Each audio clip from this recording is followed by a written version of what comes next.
Now let's talk briefly about special kinds of poise called permanents. Now, permanents come in three types. So your regular permanent that says permanent on top of the effect. You have your fast permanents right here, and you have your global permanents. Now, as suggested by the name, permanents remain in play once they've been played. Now, unless they are, of course, countered by checks, by your opponent's checks. So you'll see that they have triggers like any other poet. So right there, triggers.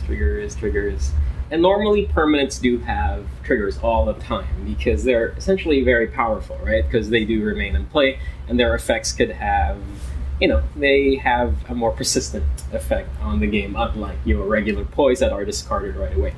So let's take a look at permanents first. So just your regular permanents. Now, how do they interact with Jack? So fairly simple. So similar to how we discussed, an empty diamond trigger or an empty trigger essentially means that the card is discarded right away when played against that colored Jack. So if it's played against the rock Jack, so this card gets immediately discarded. So in other words, it doesn't remain in play. It cannot, fulfill its purpose as a permanent and stay in play. But if it's played against another poi or say a Jack that does not trigger that green trigger right there, then it does remain in play. So just set it aside, and players can have as many permanents in play at a time, right?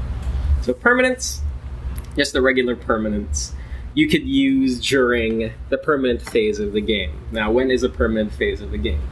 Looking at your rule book at the back, you'll see that the permanent phase happens right after the draw phase. So after you draw a card, then you can play a permanent, just one permanent. So for example, you might have several permanents right there already, okay, but you can only use one of them.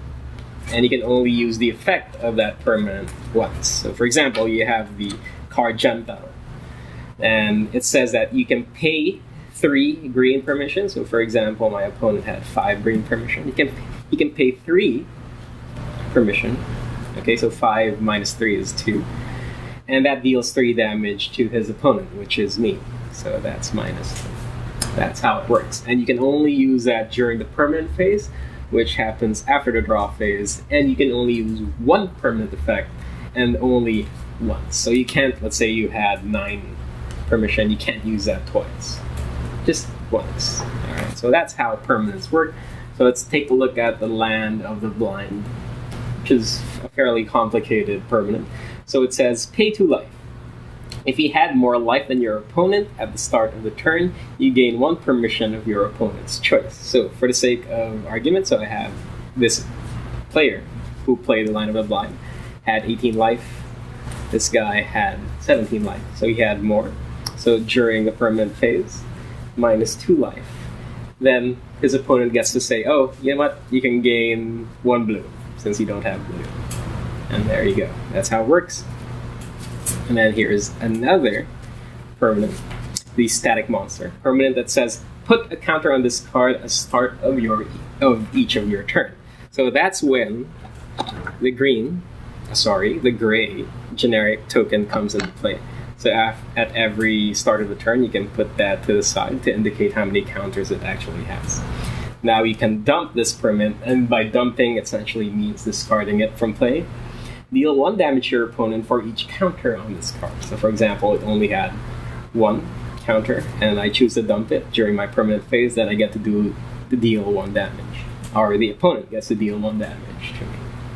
So it can only have as many as it can only deal as many as 30 damage, so even if it had like 8 counters, it's been there forever, then you can deal 30 damage to your opponent. Alright, so 16 minus 3 is 13. Alright, so that's how permanents work, and they're the simplest of the permanents. Let's take a look at fast permanents, which is pretty neat. Alright, so you'll notice that this fast permanent has an interesting trigger. It's not an empty trigger, but it's a purple trigger that's pointing up. In other words, if it's played against the red Jack, control of that permanent goes to the opponent. So which is me. In this case, I gain my red permission. And I get to keep this permanent for myself. Neat, huh? Okay, so you have to be careful about those crazy purple triggers. Okay, so fast permanents are different from permanents in that they can be played at any time. Their effects are instant, and they are used to react to certain things that your opponent does or to certain things that you do. So for example, Vengeful Pinatas. So it's a fast permanent, and you can dump it, discard it from play. Deal as much damage to your opponent as you are dealt from one source this turn. So for example, my opponent deals 8 damage, and I react to it. I say, you know what, wait. So I'll deal as much damage as you're dealing to me now. So let's say you dealt 8 damage to me, I also deal 8 damage to you. So that's how powerful this card is.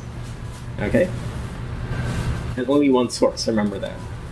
Oh, and also make sure that since you can only play one permanent in a turn, this fast permanent, this Vengeful Pinatas, can only be played if you did not play a permanent, or you did not activate the effect of a permanent during your permanent phase. So remember, only one of these can be activated every turn. So if you decide to use a fast permanent, you can no longer use a permanent. If you use a permanent, then you can no longer use a fast permanent during that turn. All right. Okay, there's some drums going on, so please ignore it. Okay, so those are fast permanents for you, which are pretty...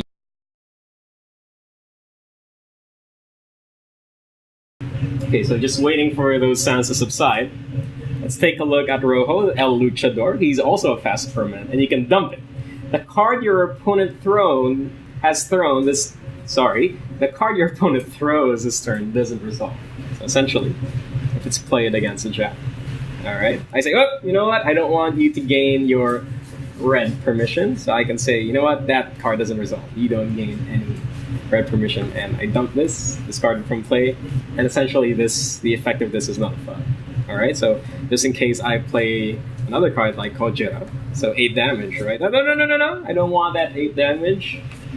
So that doesn't get resolved as a result of me activating the effect of Rojo El Luchador, which is a pretty nifty card to have, and that is why it has that kind of trigger. So since it is very powerful, we want the opponent to have the opportunity to take control of that card if he can play the correct check. So that's pretty neat. Alright, so those are fast permanents, and there's another fast permanent I want to point out, which is pretty neat. Alright, so the Olive Branch. It's a fast permanent, dump. If you have 0 life or less, you now have 3 life. So it essentially saves you from death, right? So, for example, you only have 1 life left and the opponent deals damage to you. I'm dead. But you activate your Olive Branch and you essentially get 3 life back and you're back in the game. So fast permanents are very, very powerful in that respect. But just make sure that you haven't played a permanent yet, because otherwise you won't be able to play your fast permanents. Okay, cool. Now the last kind of permanent, which is arguably also the most powerful maybe, are the global permanents. So global permanents are different from fast and regular permanents in that they affect the rules of the game. All right, and what do I mean by that? So for example, Steadfast Rhino is a global permanent that says you cannot be dealt more than 3 damage in an entire turn. All right, so for example, if I played Kojira, I would have dealt 8 damage, right? But since my opponent has Steadfast Rhino in play, then that damage is reduced to 3, since my opponent cannot take more than 3 damage in a turn. All right, very powerful as well, but doesn't protect you from, jack damage and small damage, so it has limited use, but still very, very powerful. Hence the purple trigger pointing up that my opponent can take control of just in case I play the red gem. Right. Very cool. Okay, so the other global permanent I want to point out, which is, I guess, a better example of how global permanents actually change the rules of the game, is this, the Lazy Dog, one of my favorite cards in the game, actually. So it's a global permanent. When gaining permission from throwing jacks, all players gain 1 additional permission from their jack. So that's pretty neat, right? So it applies to both players, all right? Because it says so in the effect. So let's say I play a red jack. he plays a... Oh, no. Let's take that back. Let's say he plays his red jack as well. Alright. So we both gain 1, because that's how we resolve jacks. And because we had the lazy dog in play, we get another one. Cool, right? So what happens if you have